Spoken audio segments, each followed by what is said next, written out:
bravery. It just is fucking hard. And at some point on the success ladder, you will realize how really hard it is. And without bravery, most people are, once they come to that realization, once the naivety burns off and you're just like, oh, okay, this is going to be really, really hard, that they approach that with bravery. Bravery being knowing something is going to be hard, difficult, scary, and doing it anyway. Increasingly, I think that is a really important skill. Hi everyone, I'm your host Rohit Bhargava and you are listening to episode 185 of the Startup Playbook podcast, a weekly series where I sit down with successful tech founders, investors and operators to unpack their journey, lessons and insights to help current and future entrepreneurs. The voice that you heard a little bit earlier was that of our guest for this episode, Maxine Minter. Maxine is the founder and general partner at Co-Ventures, a $5 million pre-seed fund. Alongside her role at Co-Ventures, she is also the founder of CoLab, a platform that matches founders and CEOs with executive coaches. In this interview, we covered a range of topics, including why Maxine decided to launch a dedicated pre-seed fund, how she assesses investment opportunities at that stage, the importance of being an effective communicator as a leader, how to get the most out of an executive coach, and much more. Without further ado, here is my interview with Maxine Minter. Hi Maxine, welcome to the Startup Playbook podcast and thanks so much for taking the time to be on the show today. Thanks so much for having me. I'm really excited for the chat. Me too. So Maxine, for those people that may not be as familiar with you or your background, do you want to share a little bit about your story and what got you here today? Yeah. I mean, it depends on how far back you want to go, right? Let's go all the way back. All the way back. Well, I was born in 1990. No, I think the kind of key highlights for me when I look back on my story, which is always like a bit of a revisionist history, right? But some things that I think are surprising for me. So I grew up in a single parent household. So my mum was a solo parent. They separated when I was 2. And it was a very female-dominated house as well. It was my mum, my sister, and our 2 female cats. And she is just a raging hippie. She built a bunch of businesses super early on, actually. One of my things that I realized as I got older in life was just like actually how entrepreneurial she was. If you had asked me this, if we'd had this conversation when I was like 17, first of all, I wouldn't have had any of the nouns like entrepreneur, like VC, any of that stuff wasn't like in my zeitgeist at the time. But also I didn't think of what she was doing as particularly groundbreaking. But now with the gift of hindsight, I'm like, wow, you were building online businesses in 1994 in Australia as a solo parent, as a way to solve cash flow, to raise 2 kids and still do something with your mind that pushes you. So she was building a bunch of businesses and just we were bopping around from place to place. For the first 5 years of my life, I lived 3 months, like on 3-month rotations between Australia, Japan, and Amsterdam, where my grandparents were living at the time. And so, yeah, like it was just an amazing, amazing journey. We have all of these tragic moments where she's like, you've actually been there. And I'm like, I hate to say this, but I actually don't remember. It's like, it's in there somewhere. It must be in there somewhere. So yeah, we spent a lot of time rotating around early in my life and watching her build businesses. And my overall takeaway from that was like, absolutely not am I doing that. Absolutely. I want a like structured career. I want something that's hierarchical in nature and it's very clear. If you do this, you get that. Like that looks, I don't actually know if I'm allowed to swear. I'll hold back. Yeah, go for it. It was like an unmitigated shit show trying to run businesses, right? And so I was like, no way, I want to go and do something like very structured. So I ended up studying law at university, which I think if you could imagine a career where it's like, if this, then that career progression, I think that is like the top one for me. And I actually, bizarrely for most lawyers, really loved it. Like I really, really loved practicing law. It's got all of the features of a really interesting journey, brilliant people, like very, very clever folks. It really attracts, I mean, at least at that time in history, if you were, you did well at school and you were ambitious, there's a kind of couple of places that you would like default into with, especially if you didn't bring a whole lot of creativity to your career, you like end up in law. So I studied law and started actually practicing not practicing, but working as a paralegal the first year of my law degree. And so ended up spending like 10 years, like a decade in law firms, actually really close to where we are today. We're just, I don't know, in Sydney, true to the like lack of creativity in the legal industry, they essentially just rotate around 3 buildings that are all like kitty corner to each other. So I just rotated around the 3 buildings for a decade. But while I was studying and then also while I was practicing, I think it's amazing how like early life experiences influence us and like plant seeds that it's almost impossible, I think, to remove. And one of those for me was building companies. Mum has this really cute story where when I was about 4, we were walking down the street and I got really obsessed with an inspection pit, like into the ground. And I was like hanging onto the side, and Mum was like, "What are you doing?" And I turned to her and I was like, "Mum, you know how you and Lucy believe in fairies?" And she was like, "Yeah, like where is this going, 4-year-old Max?" And I was like, "I don't. I believe in bricks. Bricks is my religion." And I think it still feels like that today, right? Like I started building stuff because I was like building companies on the side, one, to solve cash flow because I was a uni student and wanted to do fun things, but also it just was so fun to try to work out like how these systems fit together, how you generate value, how you develop a unique insight. So I built a few to varying degrees of not very successful while I was at university, and then practiced, was like monogamous to law for 2 years. I lasted 2 years, and then I started to side hustle on the side again.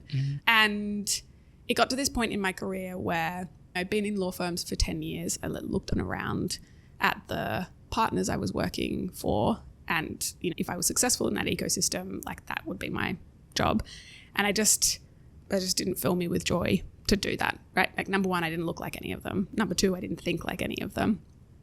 And number 3, like the space of learning between the base level knowledge you get after 10 years in a place and what excellence looks like in that field is actually not that huge in law. It's like a lot of mastery as opposed to a really aggressive learning curve. And so I decided I wanted to step out of that ecosystem and build something full time. Like I was ready to take that plunge.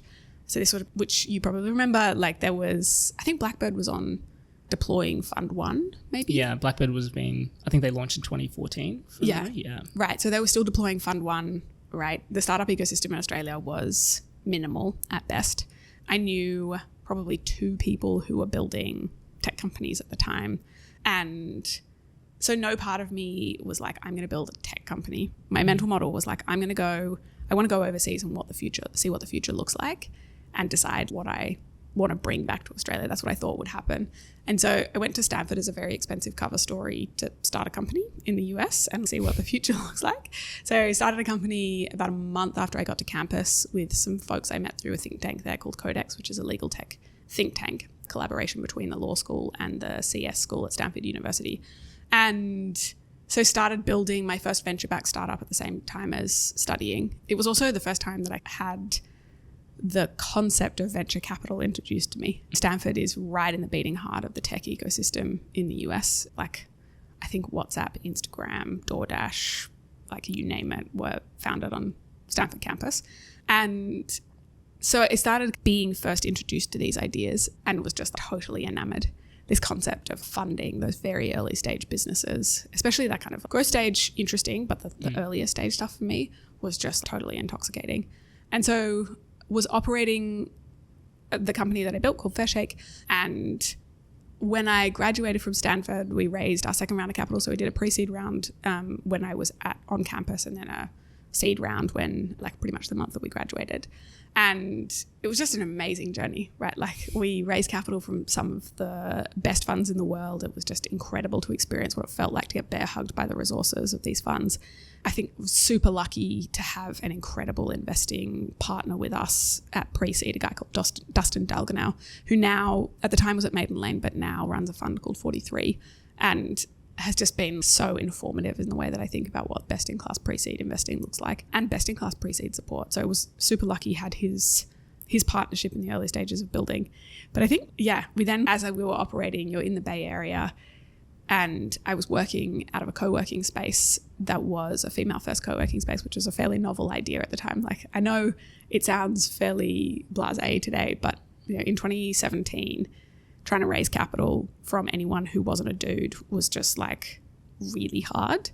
When we raised both those rounds of capital, I think we didn't end up with any women on our cap table, even though I tried really, really hard after our pre-seed, and maybe we had one angel investor who was a woman on our cap table.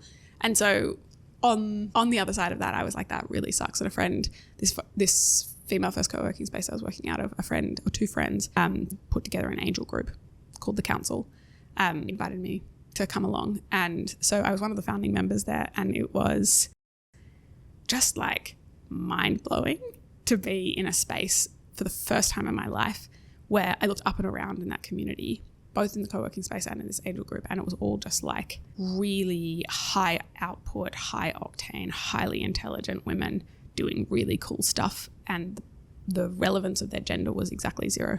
And it was just totally mind-blowing. So I started angel investing at a time that was like probably economically inadvisable for me, right? Like I had paid a lot of money to go to Stanford and then not earned a lot of money after building a company. And so I started writing like really, really tiny checks, and that was the beginning of my deep obsession of backing incredible teams and incredible companies.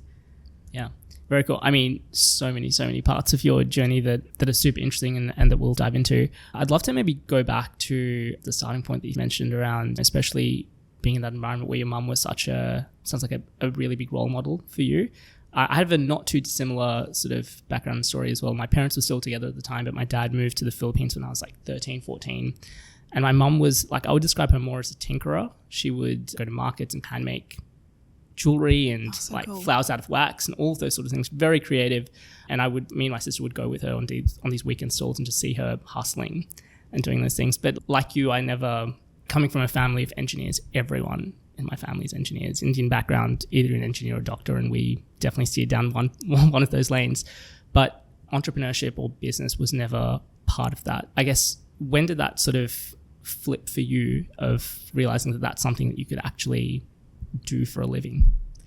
Yeah, I mean, that's a really interesting question. It would have been on Stanford campus at some point, right? Like over the period that I was there. I think it's definitely like my observation at the time watching it was that entrepreneurship was the kind of thing you did to like supplement income or out of interest, as opposed to necessarily something that was of value. And I think there's like a nuance there, right? One is the wealth creation, if that's what drives you.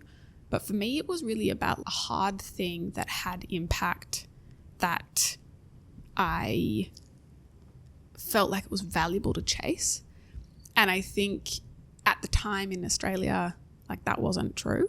Now, it seems like a wild statement for me to say that, right? Like objectively, the most impact and most wealth has been generated by people building their own thing, right? I think there was a stat that came out recently. Forbes did a section on, they do like their annual thing on billionaires, and like 10 of the 14 people who have a personal net wealth over $100 billion are founders in tech and in retail. And so the reality is statistically the best path you can take to create wealth, but also to create jobs, to create GDP, to create impact is building your own thing. But that just wasn't part of my reference set. And I often think about that because I think the world that I would like to contribute to is one where people feel really empowered to build, like work out the thing that they are uniquely capable of doing and get deep joy out of doing and go and chase that. And I still think there's lots of work for us to do in the Australian ecosystem for visible examples of people doing that. If I take myself back, making some assumptions that we're around the same age, right? Probably you and I were in the world and in Australia in a moment in time where the Australian entrepreneur wasn't a like hallowed thing. If you talked to anyone in that moment in Australian history about who like an entrepreneur, they would think of, I don't know, like probably the folks at HIH, which is like problematic, OneTel, which was not a success. Yeah. Even Malcolm Turnbull, right, is like one of the most successful entrepreneurs in the Australian, like in our modern history, but no one talks about him as an entrepreneur. It's not a noun that we use when we talk about him. And so I think for me, it actually required me to be outside of Australia for entrepreneurship and that version of creativity and hustle to be an exalted activity. And it's actually something I'd really like to change in the Australian ecosystem, because I think it's a beautiful thing when you see someone truly leaning in to their purpose and constructing value and impact in the world through entrepreneurship. Yeah. I mean, to give some context over this, when I was quitting my first engineering job to start a fashion tech company, trying to tell your Indian parents to do that is one thing. Woof. My parents were okay with it. We came to a agreement that everyone was comfortable with. My friends were more difficult. They held an intervention for me about what are you doing? What if this doesn't work out? All those sort of things. And it seems a little bit easier now. It's still difficult to take the plunge, I think, the first time. But back then it was the not cool thing to do. Totally, right? And, yeah. you know, everyone thought you were an idiot for doing it. I still kind of think it's present today, right? Like the number of people I observe when they respond to their friend giving them a life update that is, I quit my job, I was made redundant, or I've decided to start a company, or I'm like working on this new project. Because I think in our world, this podcast is all about startups, but there's lots of other ways you can be entrepreneurial, right? Building philanthropic efforts, building any other kind of business that doesn't have a tech component, right? And I would say the average response I hear, even in the tech ecosystem, is like, oh, I'm sorry. What? Like, that's not something to be sad about. Yeah. Whereas I would say the default response that I get in the US, because obviously splitting my time 50-50 between the two ecosystems, I've got like real time or at least like month offset data. In the US, it's constantly like, amazing. That's so exciting. Now what? What are you building next? Which of your projects are you going to lean into? And that is the default mode. And I think I would say universally of the companies and founders I've ever spoken to, the first moment when they're taking that leap and deciding to work on a new project, even if they're like seasoned, successful founders, the new project you work on, the fear of failure is very frequently there. And I guarantee you that person has probably thought more about all of the ways that it could fail and all of the personal impact that would have to a much greater degree than you friend or you family member are going to think of in that moment. And it's so much more impactful to just get behind them and be like, great, I'm here. I love what you're doing. Let me know how I can be helpful. Because I think we don't manufacture that enough for ourselves. And so getting some of that from external parties is so much better. But yeah, I agree. I still think there's loads of work for us to do there. No, absolutely. I mean, it's interesting you described your mum as a hippie, but also had a couple of businesses very early on. That kind of seems like a very big juxtaposition of who she was as a person, but also just curious to understand, as having that person day to day that you're looking at and seeing how they're going about things, how's that shaped how you think about entrepreneurship or business? Ooh, good question. So I think interestingly, they're actually the early internet and the like early tech businesses are heavily intertwined with the hippie culture because it came out of California. And so if you look at a lot of, and actually at the beginning of it, it was a countercultural movement. There was actually loads of similarities, I think, between crypto, like early days crypto and early internet, right? There's a guy called Lawrence Lessig who's a prof at Harvard, and he is a legal tech prof, and he talks a lot about the early internet security and culture. And a lot of it was a deep belief that it would be the lever for freedom. Right? Suddenly you could connect outside of power structures. Suddenly you could share information freely. And while the vision of the internet has been some of that, it's delivered some of that, absolutely. It also has been an incredible power for exactly the opposite. And he was very prescient when he wrote quite heavily on the reality of these structures are that you will get both. And we should think very deeply about how we're coding ethics in both hard and soft ethics into the systems that we're building. And so I think obviously now, does my mum culturally fit into Sandhill Road? Such a hard no, like has never worn a puffer vest in her life kind of thing. But I actually think she was absolutely culturally aligned in the early days of the tech ecosystem. And every so often I meet an engineer or someone who was building in that era who's very similar. I think the other thing I'd say is that the Bay Area is still very culturally influenced by the hippie movement and self-actualization movements. And you will see that in a lot of the management cultures and a lot of the businesses that have been built, right? If you and I just jumped in a time machine and went back to 1930, I would challenge you to find a single person who thought that the thing you did for a living was an avenue to self-actualization, where it's a concept that is like totally baked into startups now. I can tell you it's nowhere in law firms, which are more a reflection culturally of 1930 than today. But that is because the hippie movement and the startup movement were heavily intertwined in 1970s, 80s, 90s in the Bay Area. And I think there's, for example, like with one of my other hats, I work quite closely with a company called Colab. They do executive coach placement. So they scour the world for the world's best executive coaches for founders and CEOs. And and executive teams of fast growth companies, and then they place those executive coaches into those teams. And so they've worked with companies like Plaid, Segment, Notion, Linktree here, actually loads of folks in Australia. So it's been very fascinating, right? Because I've got this vantage point of how does the Bay Area think about it? And then how does the Australian ecosystem think about it? And the Bay Area is very performance adjacent, right? Like most successful founders have a coach and have a PT, and they think about themselves as an athlete in that space. And in the Australian ecosystem, it's still thought of as like therapy adjacent. Little data point is like the degree to which the founders and the teams that we work for at CoLab are like comfortable to talk about the fact that they have a coach. Like we probably work with a pretty solid percentage of Airtree's portfolio and slightly smaller, but still a solid percentage of Blackbird's portfolio. But the percentage of those founders that are comfortable to talk about the fact that they work with a coach is really small.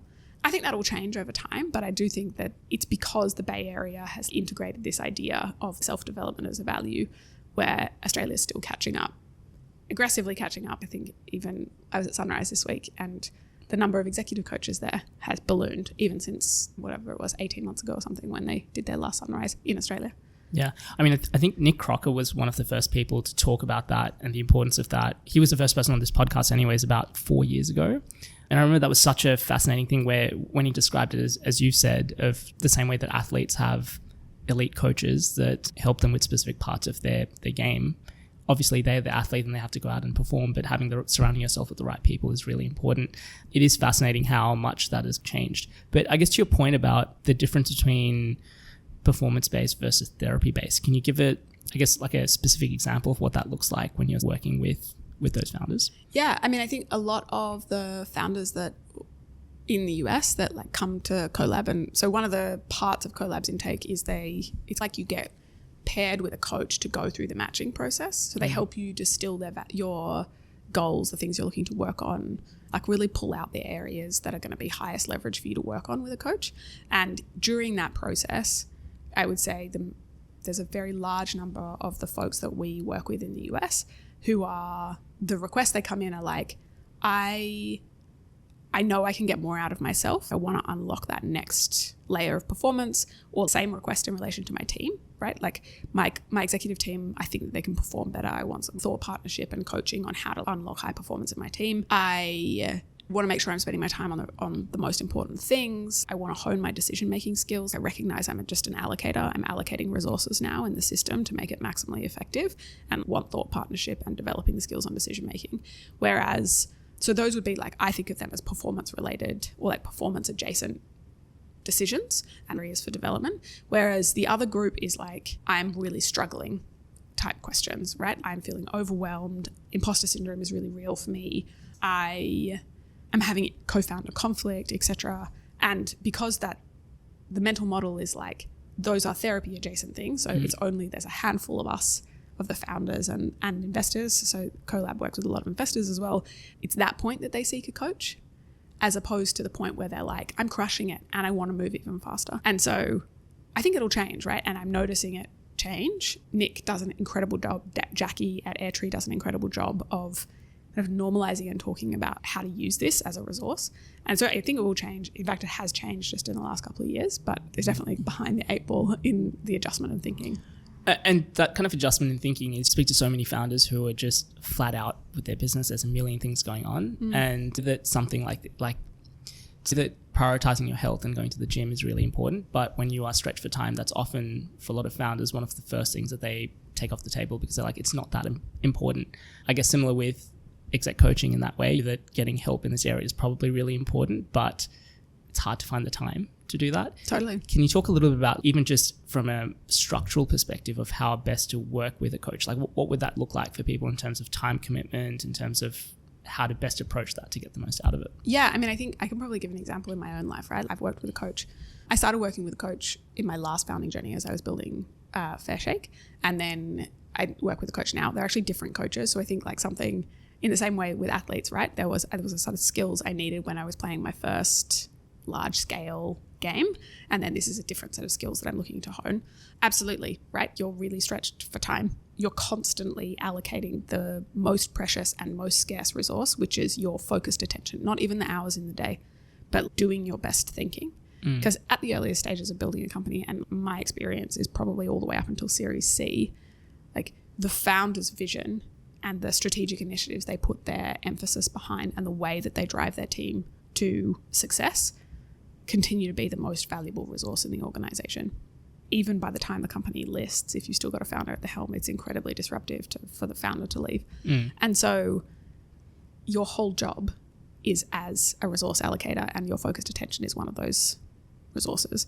What I see consistently is for the people who are really stretched for time and that feels impossible that they would take an hour out of their month even to pause, like step back on the side of the field, watch the game and work out how you can move and make decisions more effectively or work smarter, not harder, and make the right strategic calls. It's pretty unusual that they're long-term successful because they're stuck working in the business as opposed to on the business. And they miss opportunities for big strategic plays. They miss big risks. They miss things that a more effective decision-making approach or a more strategic approach to their day-to-day. Most coaches, that's what they spend all of their time doing. Sure, some of the sessions might be skills-based development, but a lot of the theory is delivered out of session, and it's applying that skill to the game, the day-to-day game, and like debriefing how they work on it. And that can be anything between 30-60s all the way through to they'll come in and they'll participate in board meetings and participate in executive team meetings. For example, Bill Campbell, who's the really famous exec coach who coached most of the Valley for a period there, including Mark Andreessen, Ben Horowitz, most of the benchmark partners. He ran the executive team meeting for Google even after they listed. So he participated in every single exec team meeting and would give feedback and support and adjustment for the entire executive team, including Larry and Sergey. We're going to take a very quick break from this podcast to talk about an important issue, which is the growth of your business. Specifically, how long sales cycles when selling to large enterprise customers can slow down progress for so many startups. Unfortunately, a portion of this is out of your control, but something you can do to accelerate your sales cycles and sell to bigger customers is to demonstrate your security compliance with standards like ISO 27001 or SOC 2. The problem is that achieving compliance can be a big distraction and a large financial and operational drain for your company. Thankfully, our partners for the show, Vanta, can help with this. Vanta automates up to 90% of compliance, getting you audit ready quickly and saving you up to 85% of associated costs. And Vanta scales with your business, helping you continuously monitor compliance, unify risk management, and streamline security reviews. There are over 7,000 fast-growing companies like Atlassian and Dovetail that use Vanta to build trust and prove security in real time. They've been supporters of the show for a while now and are doubling down in their support for our community by offering $1,000 US off their plans. To access this exclusive offer, head over to vanta.com/playbook. That's VANTA.com/playbook. All right, let's get back to this episode. I heard you mention on another podcast recently that, and I love this quote about you're measured not on your intent to show up, but how those words are taken and put into action by your team. Do you want to share what you mean by that? Yeah, I mean, I think the reality of leadership is your job is to run the system, right? This is actually, so Bill Campbell's boss at Intel. So Bill Campbell's kind of career progression was he was the CEO of Intel as the successor for a man called Andy Grove. And Andy Grove was one of the founders of Intel and ran Intel for many years. He was also a Stanford professor, so he ran the company and taught there. And he has this concept called high output management. As a side note, one of the most impactful books for anyone to read who wants to make an impact in the world and make an impact through running groups of humans. So strong recommend on the book. So his concept of high output management is essentially you are measured by the organization you control below you and the ones that you influence. And I think you can take that principle and also apply it to not necessarily just the organization you run, but other places that you influence. And assumed in that model is it actually doesn't matter what you intended to do. It doesn't even matter what you actually did. What matters is the impact it has on the system that you are responsible for.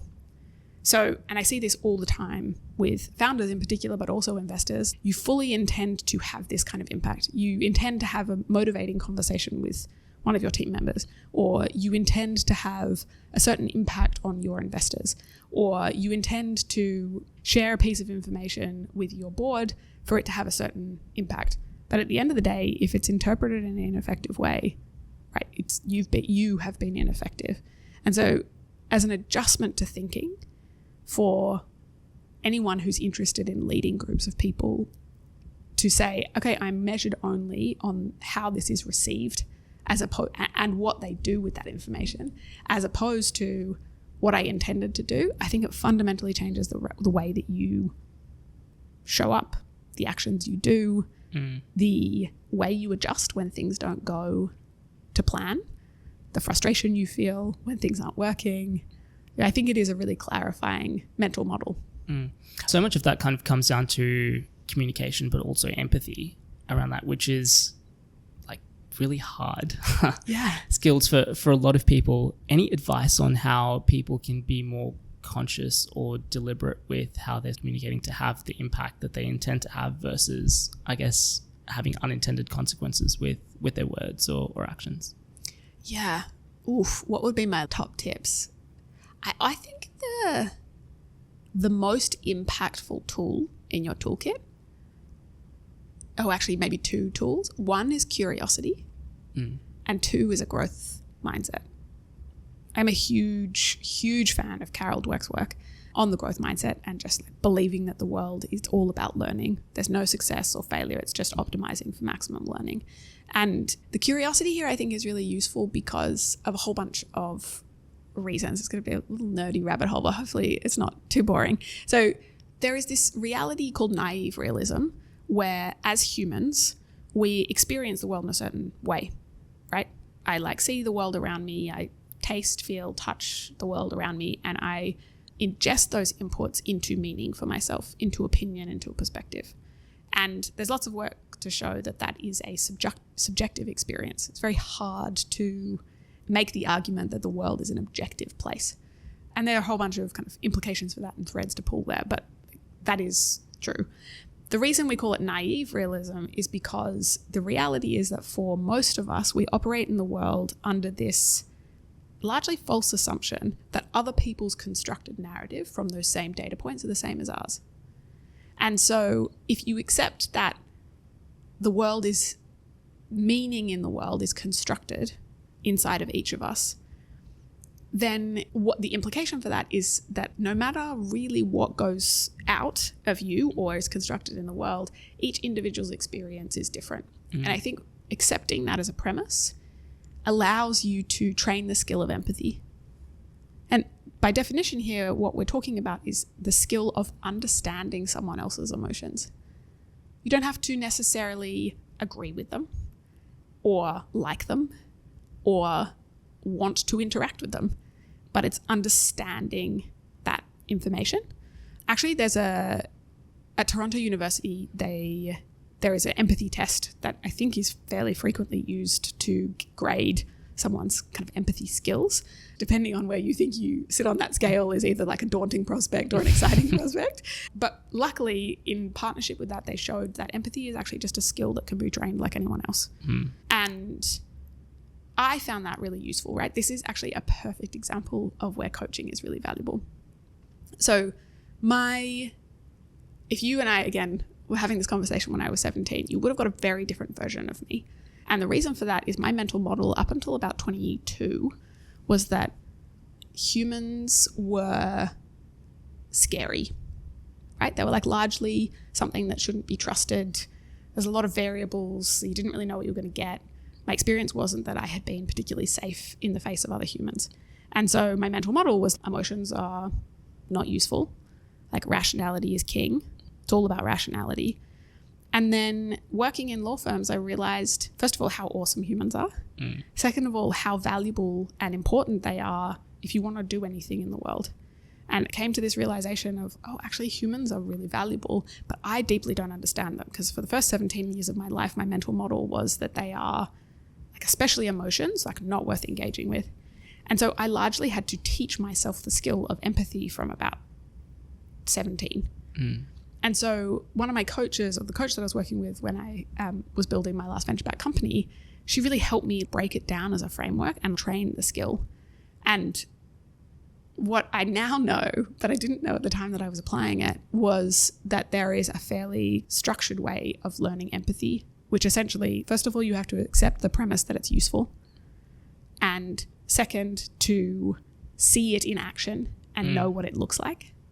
And then you just start practicing the muscle. You drill the skill like you would drill a shot in basketball or a goal in soccer.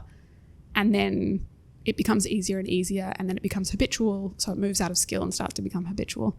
And the key thing was letting yourself feel the emotion that the person is experiencing, which for a lot of folks, I think is pretty daunting, right? Like we do a lot of work to turn the volume down on our emotions because we have a kind of general distrust of it. But the reality is it's there. It's also, there's a lot of research to show it is a very strong influence on decisions, especially decisions of a certain kind. And so if you just turn the volume down on it, essentially what you're saying is I only want to consider half the data set as I'm considering this, right? So I might feel, and Jonathan Haidt did some really interesting work here. He's been, wasn't well applied as an area of research, but I think there is a lot of credence to the principle, which is for especially stuff for instinct-based decisions, things that feel very, very high stakes. We heavily rely on emotion. Actually, emotion pre-predicts the decision that we will make, and then we post-rationalize it on the other side. And so I think that's all to say emotion and empathy as a way of understanding emotions in other people, I think is one of the highest leverage places for folks to spend time once they become, or they decide they want to, or they are in a situation where their success is measured by the activity of other humans, not themselves. And if you accept that as a premise, then it is all about just honing and training that skill. I think once you develop a really solid foundation in empathy, your communication skills follow. Because the intention is, I'm trying to impart a certain set of information to you for a certain purpose, to educate you, to support you, to lead you, to encourage you to do something in a different direction, right? The definition of leadership being that someone does an activity that they wouldn't otherwise have done without your influence. So your whole job is to influence someone to do something that they wouldn't have otherwise done. And then it's fairly skills-based, right? The communication skills. It's honing those skills over time to close the gap between intention and impact. Yeah.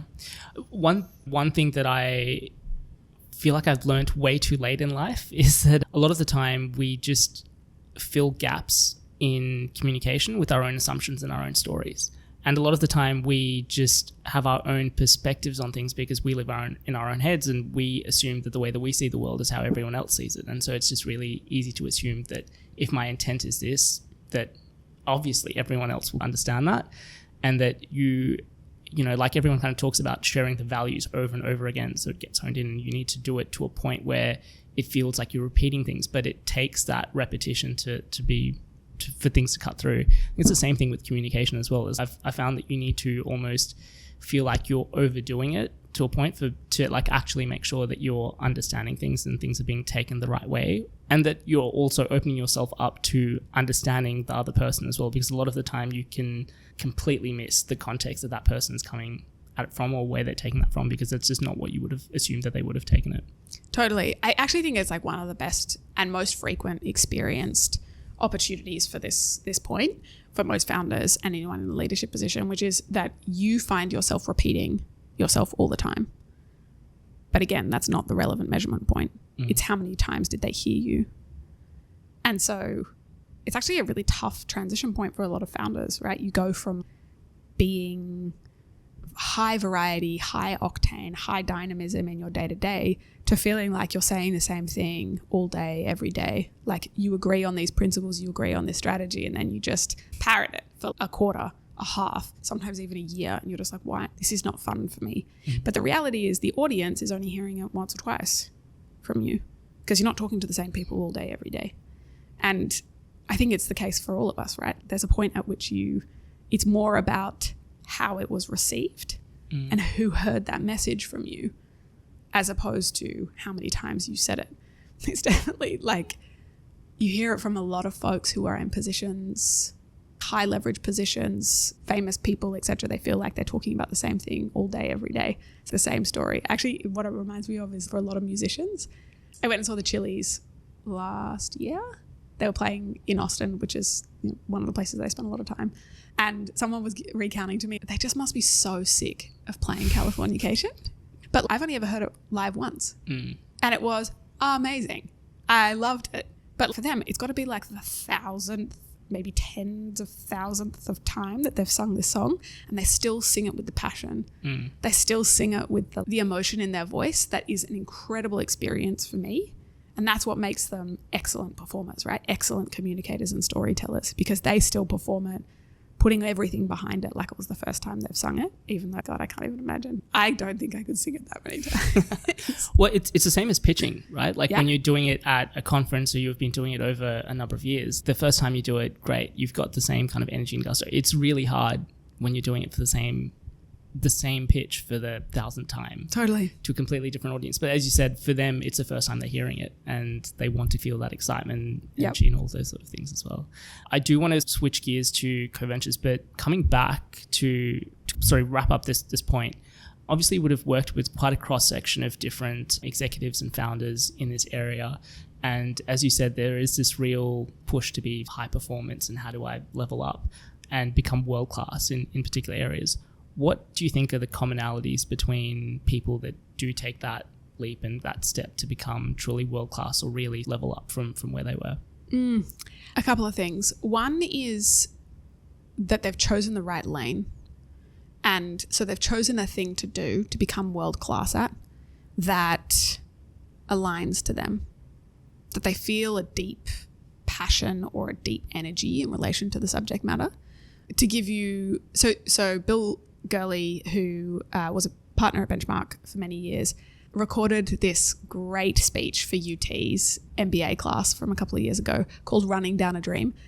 Classic Texan, beautiful narrator. But essentially the thing is to be excellent at anything, it's an enormous amount of work. Like it's many reps behind the thing you're trying to master. And there is a significant portion of it that is just grind, right? Is the honing of the skill. And you are going to do that more effectively if you feel motivated by the activity. So it's aligned to you in some way than if you don't. And so choosing to do something because it's your family business, because you're a mercenary and you think you see an opportunity there, because insert activity, right? You think it's socially cool, whatever. You just won't outgrind someone who gets intrinsic motivation for that activity in the long term. And increasingly, I think being excellent at a handful of things is best case scenario for us. So I think that's the first thing. Pick a lane where it genuinely speaks to your soul and find a way for it to align to your soul. Second is, my opinion, is develop a great relationship with effort.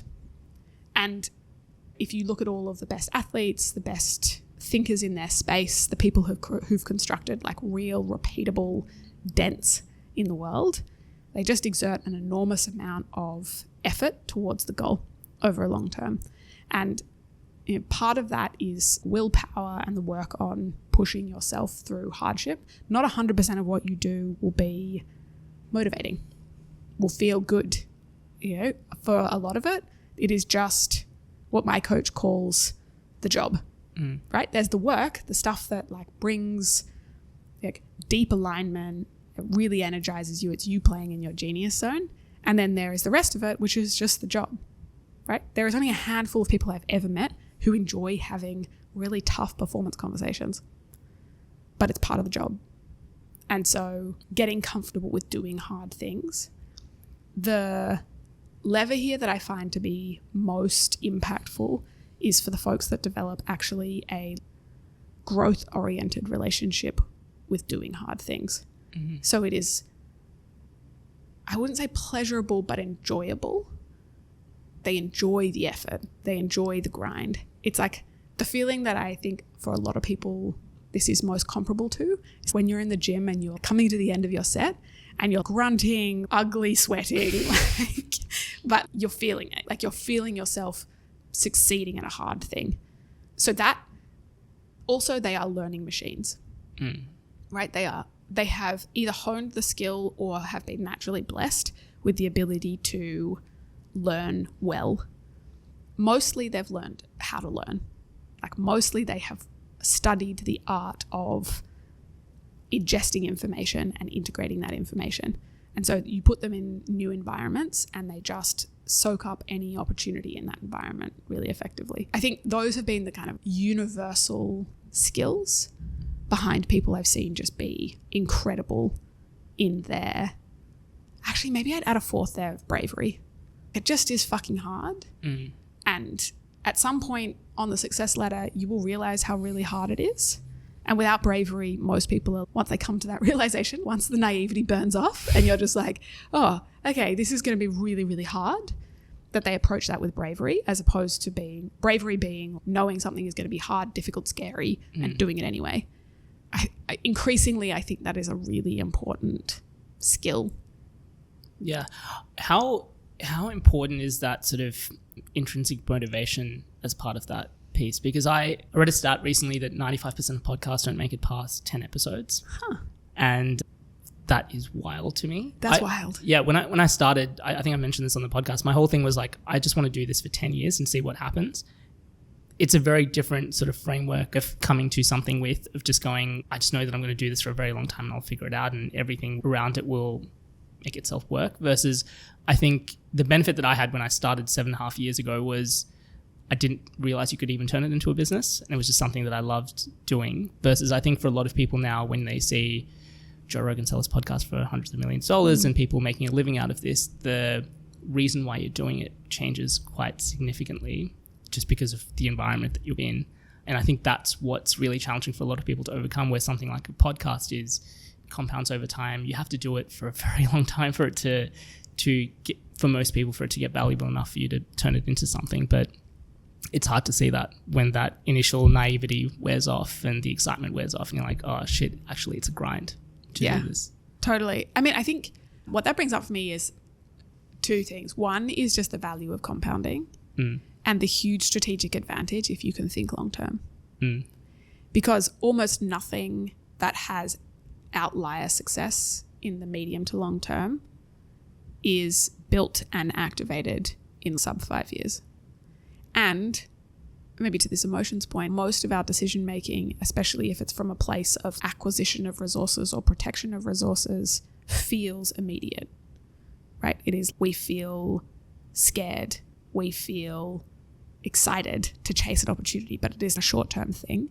And so if you can think long-term and truly make decisions with a long-term view, it allows you to construct strategic positioning that ultimately construct value, as opposed to having to be reactive to those dynamics.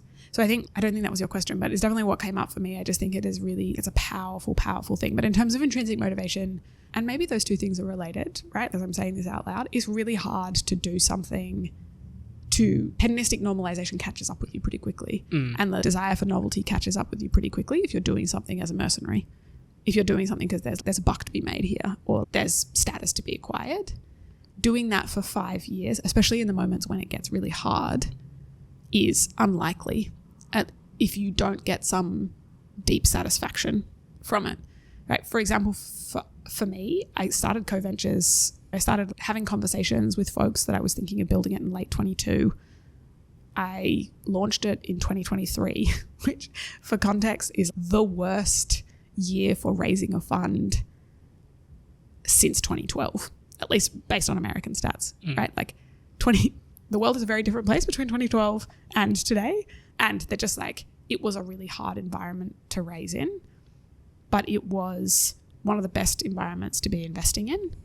But digging deep in that period and just truly believing in the opportunity, I think has set us up for success. I think it would be so different if we had raised this in 21 and deployed the first 2 years of a 3-year deployment period in 21 and 22. It's so different, right? We're already up a significant amount on our invested capital in 14 months. That is an unusual dynamic when you're investing in early stage, right? It should be a J curve. You should go backwards before you go forwards, because the companies that are not going to work find that out faster than the companies that accrue value over the long term. But I'm not building for this year. I'm also not building for next year or the year after. Like, I'm building for something that I'm really excited to see in the Australian ecosystem over the next 7 to 30 years. So weird, like venture is a weird environment, or definitely weird for me, where it's one of the first places I've ever spent time where I'm considered to be a novice for the first 9 years I'm doing something. You're not even on the board until after Fund 3. So it is all foundation laying, all long-term thinking. And it sounds like it really has been a valuable place for you to spend time thinking as you're thinking about building the podcast, right? Oh, I want to do this for 10. I don't want to do this for 1. And build and compound towards it. Yeah, and I think matching that sort of motivation with probably believing in that strategy overall is the important thing. Where for me, it was, if I bring on well-known founders and investors and talk about their story and lessons and insights, that's helpful for other people. There's no way that doesn't work, and personally isn't valuable for me to have an excuse to sit down with really smart people and pick their brain for an hour. Similarly with, well, I guess maybe it brings up a conversation that I had with Jax in the lead up to this interview, where she mentioned where, I think it was the Bondi to Coogee walk that she took with you, where you guys were mulling over the potential opportunity to launch a pre-seed fund. I mean, I'm a little bit biased because with Playbook Ventures, we invest primarily in pre-seed, a little bit of seed, because I think there's a little bit of overlap in those kind of two things. But can you talk me through what that initial conversation with Jax, or those early stages and kernel of the concept of launching a pre-seed fund in Australia look like? And obviously you decided to go ahead with that opportunity, but what were some of the counterbalances of actually this may or may not be the right thing? Yeah, that conversation. I mean, Jax was the first person I spoke to about building this. She is deeply experienced and deeply knowledgeable on the Australian venture ecosystem, and Airtree obviously is an incredible fund with amazing LPs, and so has the visibility into that side as well. I think when I think about venture funds, they're two-sided marketplaces, right? You've got customers on both sides. You're constructing a product that generates value for both sides of that. And so James McGrath was also on that walk. It was the three of us walk, and it was just so invaluable to kind of bounce ideas off them and like share with them what I was thinking. So I think on the like pro side at the time, a big strategic lever with venture is, well, there's the reality of venture, which is that the majority of venture funds fail. And so if you deliver anything under 3x on a blended strategy, really under 4x at pre-seed, you should just go home. And all of your investors should put their money in liquid positions in the capital markets. Like it is the opportunity cost of that capital, especially right now, is quite high.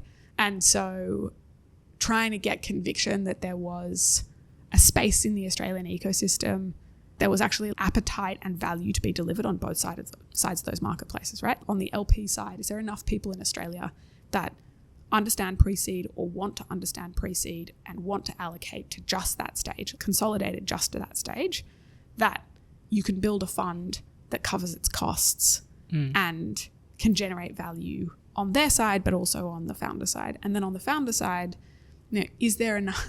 Actually, one of the questions that I got, like when I was starting this, that I just wanted to tear my hair out was, is there enough people with interesting ideas at pre-seed? And I was like, just say that again, you know, just to make sure you can hear that. What shape do you think a funnel is? And I'll give you a tip. It's not a diamond. There are not less ideas than there are great companies at seed. There are more ideas that get proved out to be able to graduate through seed. And there just isn't as many allocators to pre-seed as there are to seed. So that has a whole bunch of kind of systemic reality. So I was fairly convicted on the pre-seed side, but the question was like, is there a space and is there a value set that I could sustainably deliver to the pre-seed founders, both here and internationally, that would have us being able to see the best deals, win the best deals, and support the best deals? So we're only a $5 million fund. You can do the math on a 2 and 20 there, right? There's not a lot of capital to be running portfolio support and supporting companies. And so I think we spent a lot of time fleshing out, how do you build a sustainable pre-seed fund that is likely to graduate from fund 1 to fund 2, and how big does fund 2 need to be in order to be able to support that next generation? And I think we found a pretty good model, right? Or definitely building towards it. Obviously we're 14 months into it, so there's like a lot still to be built. But I think those conversations with Jax and other people in the ecosystem and founders, right? Both for my angel portfolio, but also other folks in the ecosystem that I had the great benefit of being able to work alongside. A lot of it was just product development, right? You're talking to your potential customers, you're understanding their need set, you're doing all of the things you do when you build a product, because venture ultimately is a product. It's a financial product, but it's a product, and it's a business that's being built around that product in a similar way. And so we work with a bunch of venture partners. They're all successful founders that have grown companies internationally from day one.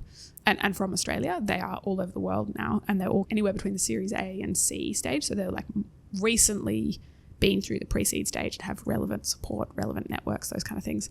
And it just, even 14 months in, it's such a privilege to get to work alongside this group of people, both the founders, the VPs and the LPs that we work for.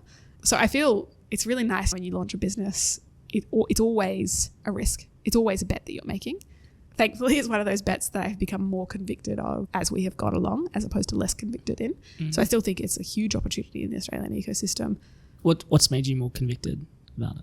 I mean, the response, like any business, right? You put a product in market, and if lots of people try to buy it from you, then it's a pretty good indication that you're meeting a need that they want. And same thing on the LP side. So we've had that pull on both sides, which has been really great. There's also some fundamental theories that we have about the way that we can sustainably deliver that value, right? Even, right, for our next fund, it will be bigger than the current fund. This is like an MVP fund. But even then, the fees on that aren't going to be sufficient to compete with A16, right? They're like platforms, extremely well resourced. And so we're thinking a lot about how do we sustainably build products and services to support specifically pre-seed to be able to scale that over time. Data points, we have found really amazing companies to back. They are already getting markups, even inside of 14 months. We are hearing from the founders we work for that we are supporting them. We're adding value. We're getting allocation in follow-on rounds, even though we don't take pro rata. We don't take that pro rata because we are a pre-seed only fund, but we give it to our LPs on a first right refusal basis so they can use it to double down on the stuff that they really like. Like, they are all data points that it's working. Getting to see really interesting companies, getting allocation in deals that are oversubscribed, right? We've had now a large number of our portfolio companies that had a competitive process. Even in 2023, right? I saw a stat actually this morning that in 2023, 40% of funds in the US weren't allocating. At all. So in terms of like capital deployed in that ecosystem, to be participating in those companies where there is that competitive pressure, I think is a great indication we have a value proposition to the founders that we work for that resonates with them. It feels very much like previous times in my life when you build a product for a market that really wants it, or two markets that really want it. And so now it's just scale. Yeah. I think obviously with the market being down, where a lot of the media and press is around how companies are downsizing, letting go of a lot of people, I think everyone just assumes that everything's burning up in flames. And we've seen that on the Playbook venture side as well. We got on a deal that had 3 times the amount of allocated interest on the amount of capital, which is crazy in this market. But you've got this concentration of capital that still needs to be deployed from these funds that have raised over the last few years. And if anything, the bar has changed, but it just means for the best deals, there's just even more interest and appetite for them. And similarly for companies that are doing really well, we just did a follow-on as well into a company that we invested in the pre-seed stage last year. They're absolutely smashing it out of the park. And there's still a lot of companies doing really well. I think, although there's a market correction in some ways, I think like with any situation like that, the best companies and the cream of the crop rises. Totally. I also just think that what we're talking about there is a statement that averages over a very large group of people. And the old adage goes, averaging is the opposite of insight. There are, and I'm sure it's the same for you, right? If you peel back the layers, there's actually very different things going on depending on groups that we're talking about, right? Pre-seed has been over the last 2 years and is historically very different than seed because of the nature of the allocators in that group, the nature of the kinds of check that they're writing, the nature of the risk that you are funding the team to go and de-risk, the reality that early stage investing has a 10 to 12 year time period. So allocation today to pre-seed is a bet on what the market is going to be doing in 7 to 12. And so I think there's been historically quite a lot of activity in pre-seed over the last 2 years, right, while the market is correcting. I also think that in the AI ecosystem, it's a fairly consensus position now that AI will be the next technological inflection point. And that is, by its very definition, what venture is supposed to be investing in. And so I think there's an enormous amount of capital being allocated to that, trying to work out who the winners are going to be in that. I have seen, and these are fundamentally different businesses. It's the first time that I'm aware of in history where we've had a technological inflection point literally correlating with a market understanding of the technology and associated demand increase. So you have this kind of demographic of founders who built in mobile or cloud, who saw the impact of these technological inflection points. You then have them being able to build quite seamlessly with AI. A lot of them are coming out the back. The successful ones are coming out of liquidity moments themselves, and then they're able now to like dive right in and build straight away. And that's coming parallel with, I think OpenAI got to 100 million users in a month. That is a level of mass adoption that we've never seen on any other technological inflection point. And so suddenly a whole bunch of decision makers with big checkbooks and high impact implications for this technology are allocating demand behind this technology. And so they're buying this software much earlier in its development piece. They're buying this software and implementing it much faster than any of the other technological inflection points. So it's a market dynamic I don't think we've ever seen before. The end of Q4 last year and Q1, I have seen 10 companies go from idea to over $1 million in revenue in under 6 months. 10. I've never seen that in my investing career to date. Right? That is a material change. Now, you could all obviously ask the question, okay, will that demand side stay there forever? If it goes away, then what? Like, what moats are they building? Yes. But scale is a structural advantage. If these companies get to scale fast, they buy the opportunity to do a whole bunch of other things. And I think a lot of them will. And so anyway, my long rant is that I think there are lots of really exciting places in the Australian ecosystem and in the venture ecosystem globally that it would be a real shame if we didn't capitalize on them and lean in and invest them effectively. Because I think that it is a moment in history that definitely hasn't happened before and is unlikely to repeat itself anytime soon. So for anyone who's allocating angel investing or fund-wise, it's a wonderful time to be investing. And it makes me really sad, actually, that a lot of the entry point communication, so the AFR, and a lot of the averaged messaging to the market is like, tech is dead, tech is in a bad way. And it actually shies people away from starting to get up that learning curve so that they can participate in this next generation of value creation. Right? If you look at the group of people who generated wealth in the US from participating in the early stages of successful companies and the degree to which that wealth was created for them, I think I heard a stat that every listing generates about 1,000 millionaires in the US. A lot of them are in the Bay Area, which does like terrible things for the property market. But in terms of wealth creation, which comes with power allocation, which comes with the ability to invest in the next generation or consumer activism, all of those things, we don't have that in Australia for a whole bunch of reasons, right? We don't give ESOP. We haven't traditionally given ESOP allocations to the same degree as in the US. And we don't have as many angel investors. So when there are these successful companies, we miss an opportunity for that wealth to be shared around to a much greater degree. And I think this messaging of doom and gloom has a lot of family offices and a lot of angel investors on the sidelines because they're nervous to allocate. But the wisdom is you get greedy when others are scared, and you get scared when others are greedy. And we are very much in a market, especially in Australia, where people are scared of tech.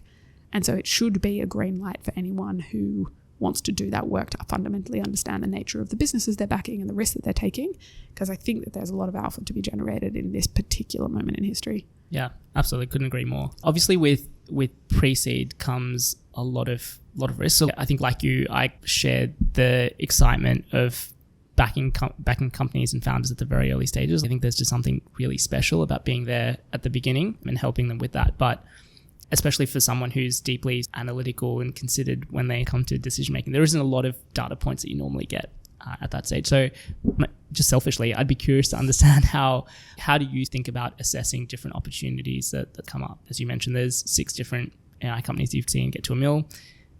Very easy in hindsight to look at those sort of things. What are things that you look for early on that give you conviction to back a particular founder or company? Yeah, so this is something that I have honed over my angel investing time, right? A big part of it was like me working out whether there was a repeatable process that I wanted to follow. And I think broadly, yes, but recognizing that there's not a formula. giving myself permission for the fact that this isn't a cookie cutter. It's not like I'm out there being like, do you fit the cutter? You're off the team. Or are you fit? You're on the team.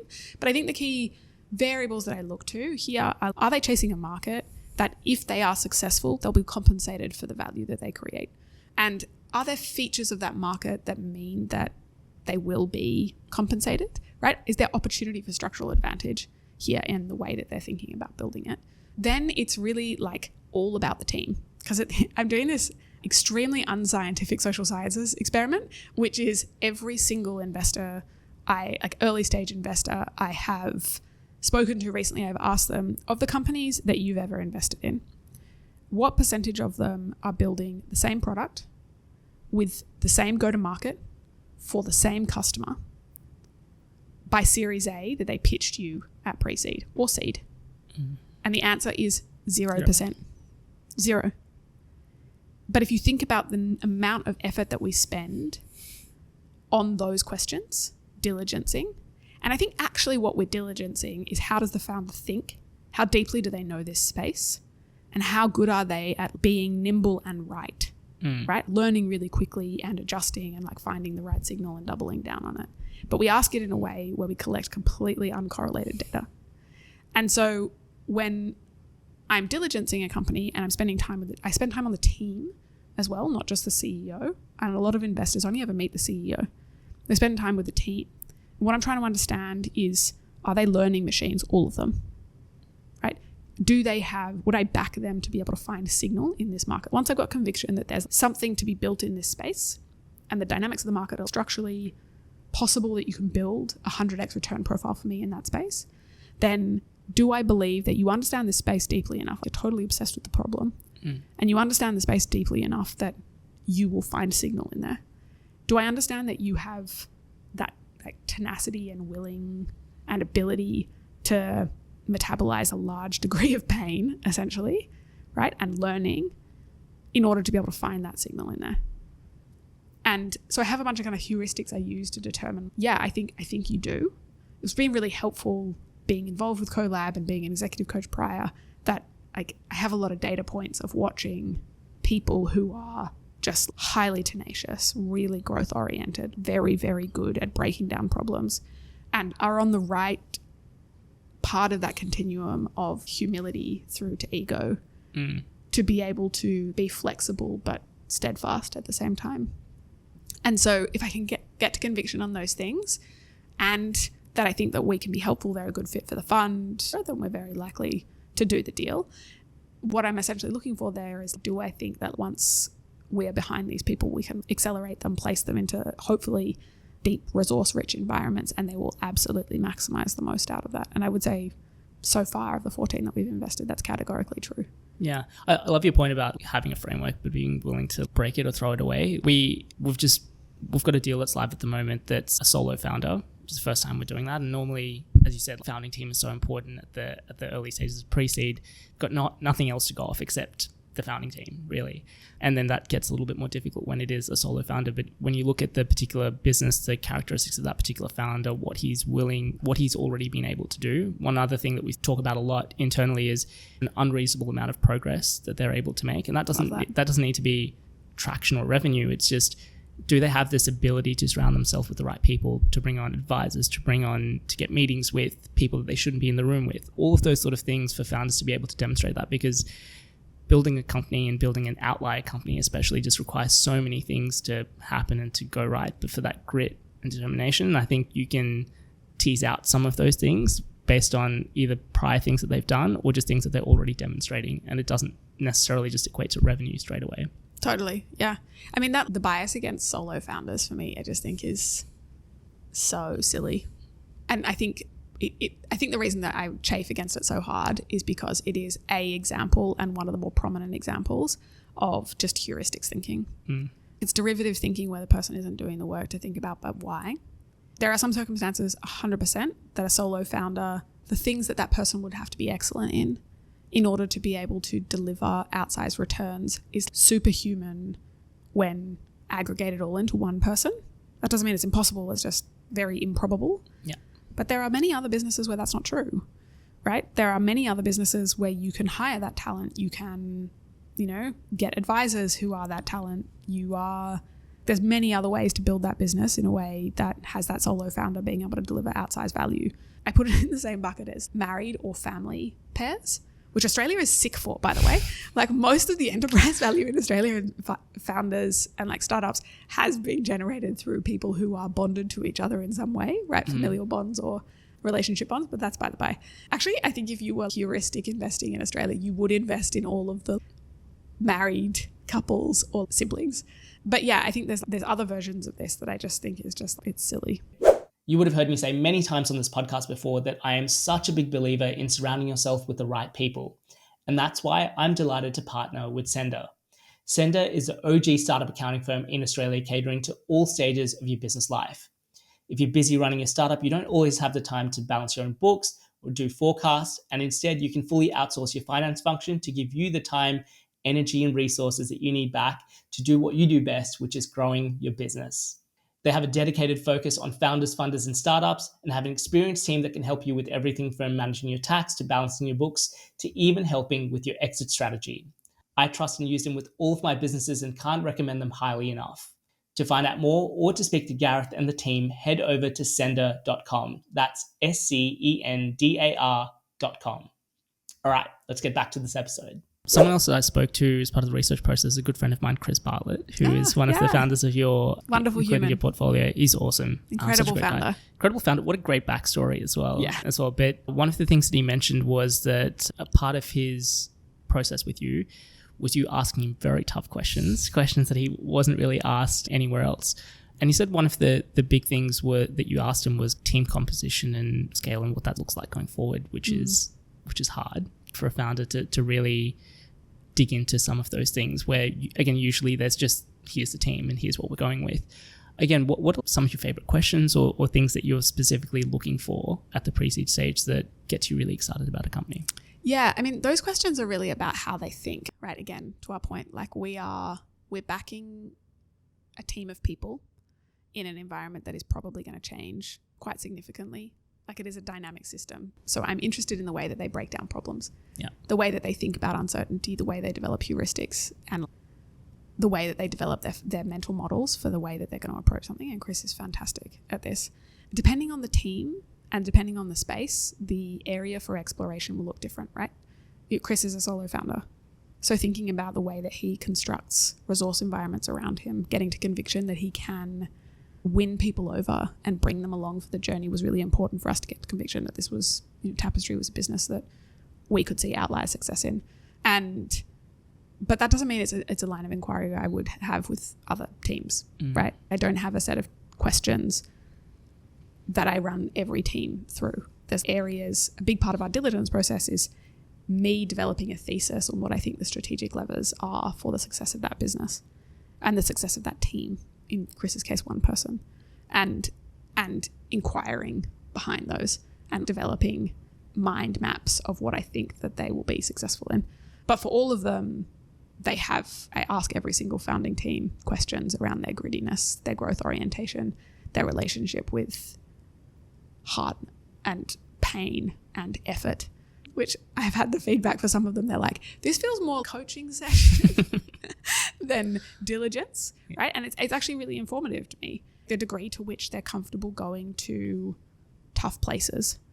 Universally, for every single founder I have ever had the pleasure to work for, either as an investor or as a coach, they have found the founding journey and the progression from founder to CEO to be the most profound self-development work that they've ever been through, because you have to.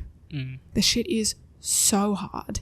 You on the daily are facing the feeling like you are going to be like publicly ousted or publicly recognized as a complete failure, imposter, through to this is going to be amazing. It's all upside, and everything in between. It puts both your work relationships and your personal relationships under pressure.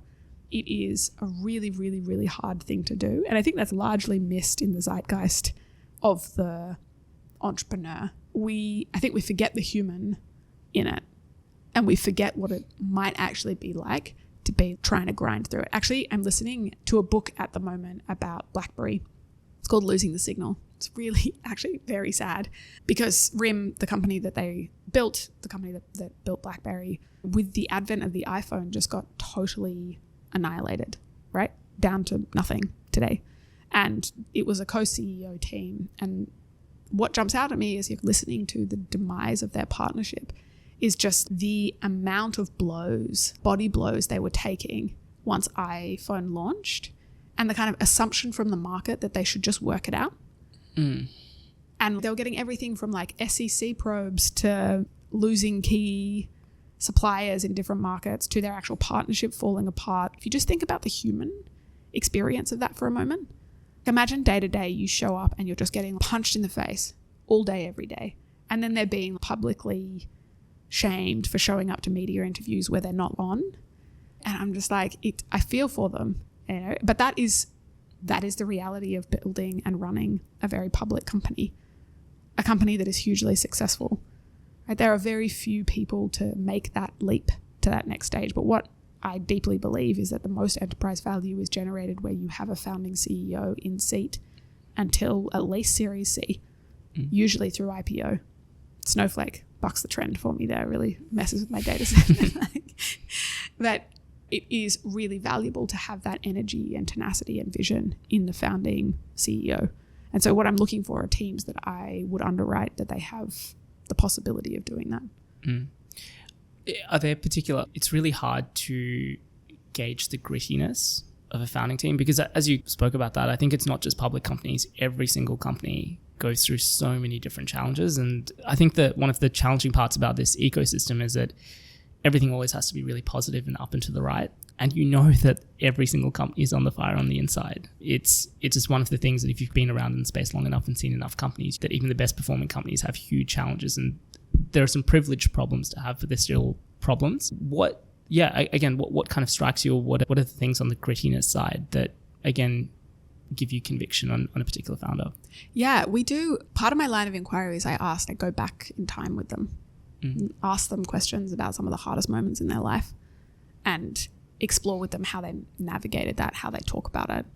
I think there's a lot you can glean from the way that someone, both the event that someone chooses to talk about in that context. They don't know me very well at that point.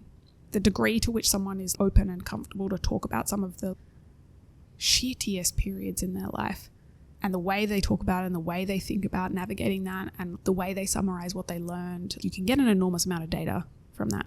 Also, we collect a lot of data in the way they talk about and the way that I engage with them on certain core elements of their business, right? For me, it is a negative heuristic or a negative indicator if someone is everything is polished and buttoned up.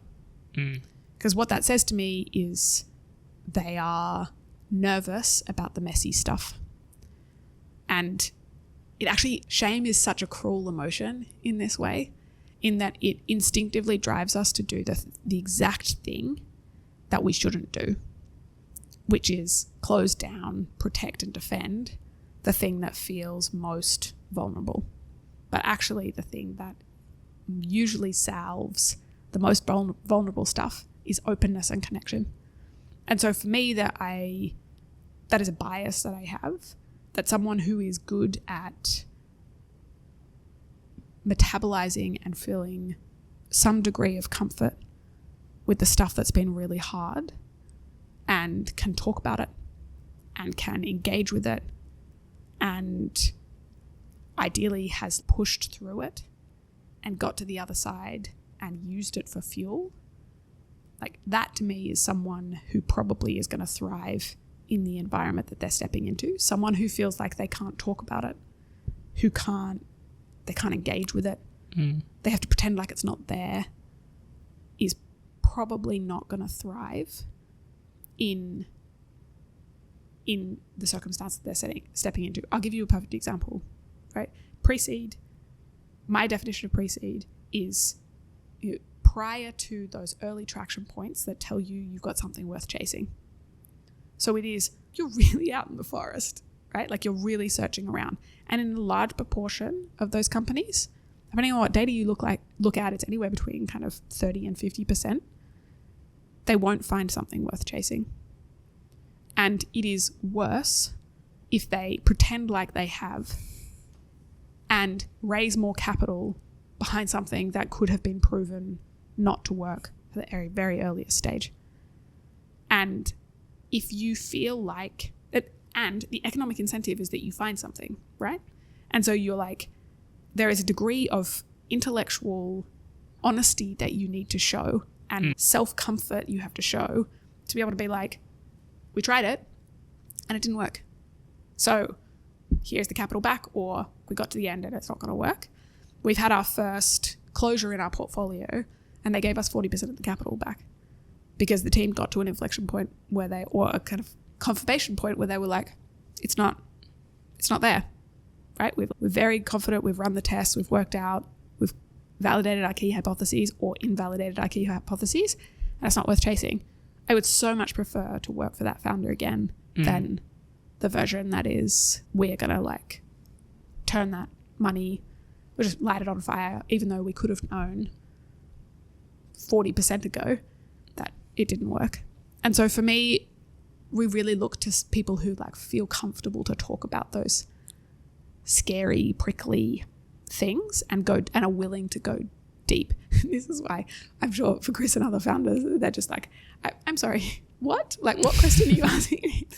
Yeah, but the whole point of surrounding yourself with the right people on the cap table is for them to be able to lean in and help you. And it's very difficult for them to do that if they don't know what's going on inside the company. Totally. And it is totally understandable from a founder perspective of feeling shame if things aren't working out, or being afraid that if you tell your lead investor that things aren't going to plan, that they might not come in with follow-on funding or those sort of things. I think those things are understandable, but also it's finding that balance as well of just going, if you wanted those people in the corner, and maybe it's not your investors, maybe it's just advisors around you or those sort of things. And we've found that like actually a really interesting role that we've been able to play for founders is we're investors, but we're not institutional capital. We're not taking board seats. And so we understand their business, but we're more on their side, and we can figure out with them how to have those difficult conversations or how they should position things, or if there are other people that we can introduce them to. But I think it's really important for founders to be able to have those kind of open conversations. Maybe they don't need to have that with everyone, but you need to have some people in your corner. Otherwise it just compounds the problem. 100%. Yeah. I also think that I feel like I made this mistake in my last venture-backed company. I started to learn it by the end of it, but I wish it was something that I knew earlier or realized earlier, which is, as a venture investor, we'll look at anywhere between 1,000 and 2,000 companies a year. For a seasoned venture investor, you've worked alongside, directly invested in. If you had an angel track record prior to that, if you've invested in funds, you're hundreds of companies. You have a lot of data points on how the best performing CEOs engage, like what it looks like when the company's going well and what it looks like when it doesn't. And for most founders, it's like 1, 2, maybe 3 times, but they don't have all of those data points. And so there's this actually misconception that by not talking about it, you can hide it. So actually it just creates this, I actually have seen it anywhere on the continuum of pity through to distrust.